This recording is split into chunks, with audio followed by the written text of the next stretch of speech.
ہمارے پاس اسٹوڈنٹس کے کنسرن ہیں تھیسس کے حوالے سے. تھیسس والے اسٹوڈنٹس جو ہیں ان کا جن کا لیب ورک ہے ان کے لیے میری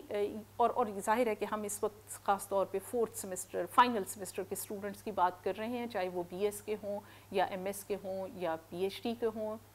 کہ ان کو اپنی ایچ او ڈی کے ساتھ مشورہ کرنا ہوگا. اگر ان کا تھیسس کچھ موڈیفائی کیا جا سکتا ہے تو اس کے لیے ایچ او ڈی سپروائزر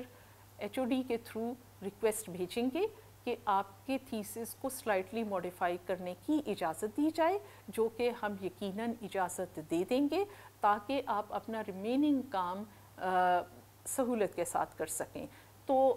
اس لیے آپ کو پوری اس بات آپ اپنی سپروائزر کے ساتھ یہ چیز اسیس کر لیجئے کہ اگر آپ کا جو ریمیننگ کام رہتا تھا اس کو آپ سلائٹلی موڈیفائی کرنا چاہیے تو آپ وہ کر سکتے ہیں. اور اگر کوئی ایسی صورتحال ہے کہ آپ کو ضرور یونیورسٹی میں یا لیبس میں آنے کی ضرورت ہے تو اس کے لیے بھی ہم نے یہ ڈیسائیڈ کیا ہے کہ سپروائزر کی ریکمنڈیشن پر ایچ او ڈی کے تھرو ہمارے پاس ریکویسٹ آئے گی تو کیس ٹو کیس بیسس پر 1 جون کے بعد ہم شاید کچھ اسٹوڈنٹس کو الاؤ کرتے ہیں اس کنڈیشن پر کہ وہ اسٹوڈنٹس ایس او پیز جو ہیں کووڈ-19 کے ان کو فالو کریں گے, اور ایچ او ڈی اور ان کی سپروائزر اس بات کی گارنٹی دیں گی کہ وہ اس بات کی ذمہ داری لیتی ہیں کہ وہ سارے ایس او پیز کو فالو کریں گے. تو ہم ان کو چند اسٹوڈنٹس کو as a special case lab میں آنے کی اجازت بھی دے سکتے ہیں اپنا کام وائنڈ اپ کرنے کے لیے, لیکن یہ صرف آپ کی اسپیشل ریکویسٹ پر کیس ٹو کیس بیسس پر ہوگا. ادروائز میں چاہوں گی کہ اسٹوڈنٹس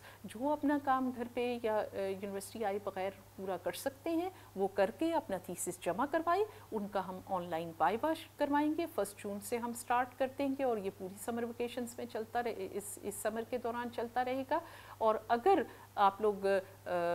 تھیسس کا ٹائٹل موڈیفائی کرنا چاہتے ہیں تو اس کے لیے بھی ہم بالکل آپ کی سپروائزر کی ریکمنڈیشن پر اور آپ کے ہیڈ آف دی ڈپارٹمنٹ کی ریکمنڈیشن پر کریں گے. تو یہ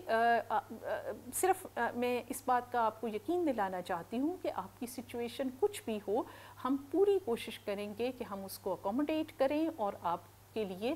جو بھی سہولت پرووائڈ کی جا سکتی ہے انڈر دی سرکمسٹانسز وہ ہم پرووائڈ کریں.